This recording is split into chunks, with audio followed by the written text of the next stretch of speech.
Hey guys, how's it going? Lost in Heaven here. Hopefully you are doing great. और आज की video में बात करने जा रहे हैं हम buying a home in Switzerland. अगर आप स्विट्जरलैंड में आ रहे हैं, स्विट्जरलैंड में रह रहे हैं और स्विट्जरलैंड में आप अपना खुद का घर लेना चाहेंगे, आई थिंक फर्स्ट सबसे पहली चीज़ तो यही आती है कि एक्सपेंसेस। बहुत ही महंगा घर है या फिर जगह है यहाँ पे जो भी आपको मिलेंगी। सबसे पहले तो मिलनी मुश्किल है क्योंकि most of the places where you would like to get a house would already be gone.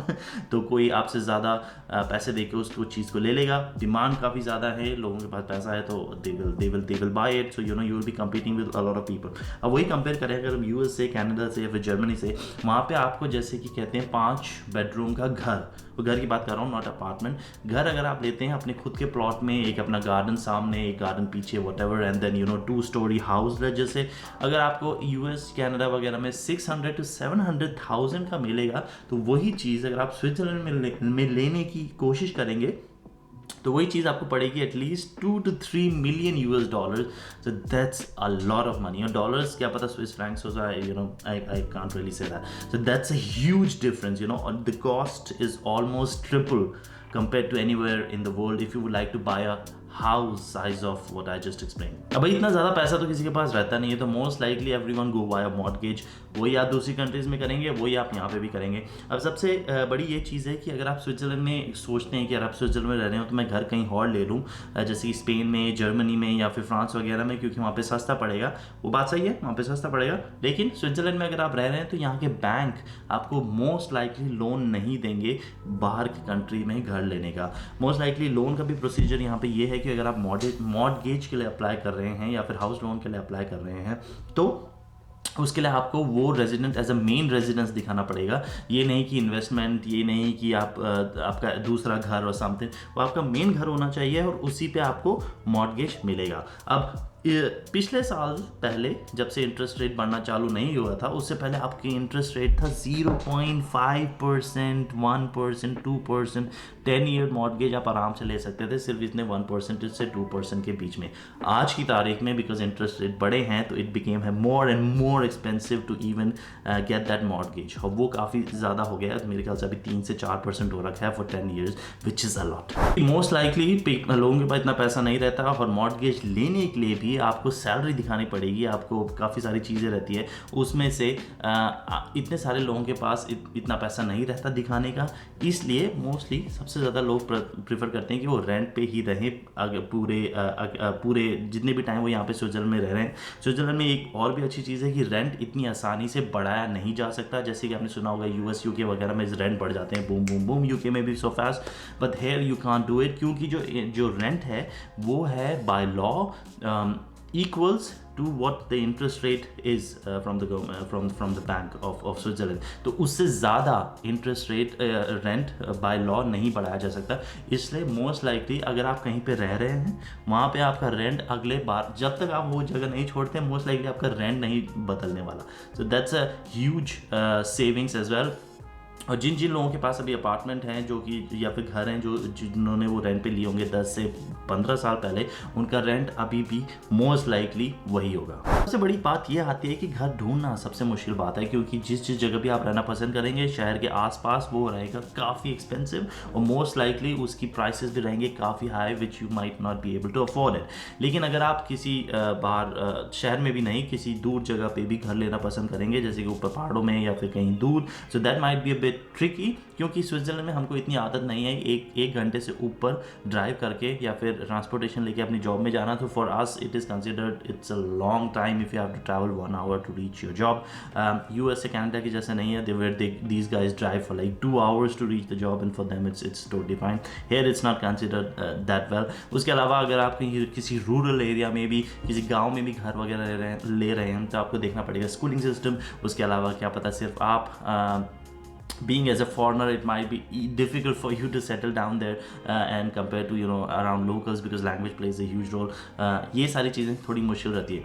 उसके अलावा अगर आपको घर मिल भी गया किसी अपने बजट के हिसाब से, तो वो लेके मैंने जैसे कि कहा आप जाएंगे अपने बैंक के पास। अब बैंक आपको ये बोलता है कि 100% जो कि कॉस्ट है ऑफ बाइंग दैट अपार्टमेंट या ऑफ बाइंग दैट अपार्टमेंट और हाउस, उसमें से 20% देना पड़ेगा आपको।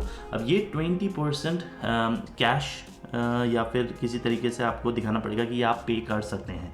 अब वो कैसे दिखा सकते हैं?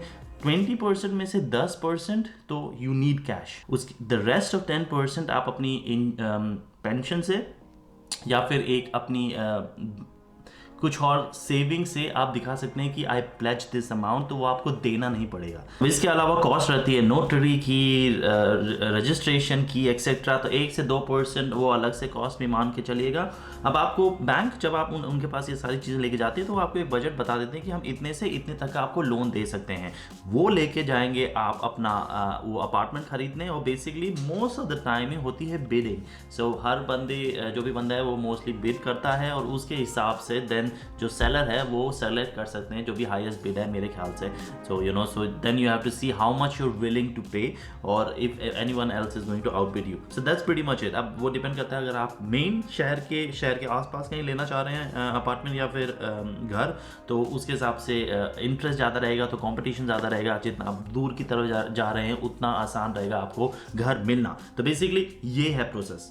अब रेंट वर्सेस घर लेने का ये भी एक फ़ायदा है कि जो आप घर के लिए जो मॉर्गेज पे करते हैं हर महीना, मोस्ट ऑफ द टाइम वो कम रहता है रेंट से। तो अगर आप जैसे कि 2 रूम का जो अपार्टमेंट है, अगर आप उसके लिए रेंट दे रहे हैं 1500 नॉर्मली, तो अगर आप वो घर खरीदेंगे और घर खरीदने के बाद आप जो मॉर्गेज पे बैक करेंगे इंक्लूडिंग इंटरेस्ट, वो आपका रहेगा मोस्टली 1100 to 1000, तो वो सस्ता है, तो आपके पैसे बचेंगे। उसके अलावा आपको टैक्स से भी रिडक्शन मिलता है, क्योंकि आप जो भी पैसे साल भर में या फिर हर महीने दे रहे हैं मॉर्गेज के लिए, वो आप रिड्यूस कर सकते हैं अपने टैक्सेस से। अब मैं आपको रियलिटी में कॉस्ट का एक आइडिया दे देता हूं। तो बेसिकली मैं रहता हूं ज्यूरिख के पास। यहाँ से एक जगह है जिसको कहते हैं शाफहाउजन। ज्यूरिख से है by train around 45 minutes from main station to main station. उसके पास में बन रही है एक बिल्डिंग जहाँ पे 7वें फ्लोर पे मैंने देखा एक अपार्टमेंट 1 बेडरूम का, तो 2 रूम उसमें से 1 बेडरूम। ये 2 रूम का अपार्टमेंट मिल रहा था 435,000 स्विस फ्रैंक्स। अगर कोई भी इसे खरीदना चाहता है तो मिनिमम, अगर let's to make things easier, let's just say 400,000 is what it cost, then आपको 100,000 अपनी जेब से देना पड़ेगा। 300,000 आपका रहेगा मॉर्गेज। उसके अलावा जो भी नोटरी कॉस्ट जैसे कि बताया मैंने 1 to 2% वो बढ़ के हो सकती है 20 से 30 से 40,000 स्विस फ्रैंक के करीब रखिए इधर उधर का खर्चा मिला के। तो that will cost you around 450 और 440,000 Swiss Franks for a 2-room apartment on the 7th floor in a building. तो गाइज ये थी आज की वीडियो। होपफुली आपको पता चल गया होगा कि अगर आप घर खरीदना चाहते हैं स्विट्जरलैंड में आपको कितने पैसे देने पड़ सकते हैं, या फिर क्या क्या प्लानिंग रहती है इसके पीछे का थोड़ा बहुत ओवरऑल प्रोसेस क्या रहता है। मेरे ख्याल से of course it makes it cheaper to buy a apartment और अ घर outside Switzerland, you know. So maybe once you retire, my plan is that once I retire then I will not live in Switzerland, then I will live somewhere else, and there wherever I will live I will buy my home there. Most of the people घर खरीदते हैं Spain, Portugal या फिर mostly south countries में, Italy वगैरह में, जहाँ पे घर मिल जाते हैं आपको सस्ते में, और वहाँ जाते हैं रिटायरमेंट के बाद रहने। बेसिकली हेल्थ केयर वगैरह काफ़ी सिमिलर है, and it's a warm land and most of the people prefer to live there compare to live in Switzerland, but that's like most of the foreigners I am talking, even some Swiss, but otherwise वो है एक extra planning, but that's what I believe is the case. उसके अलावा अगर आपके पास कोई भी question हो तो लिखिए कमेंट सेक्शन में, मैं आपको मिलूंगा मेरी अगली वीडियो में। तब तक ले हैव अ ग्रेट डे।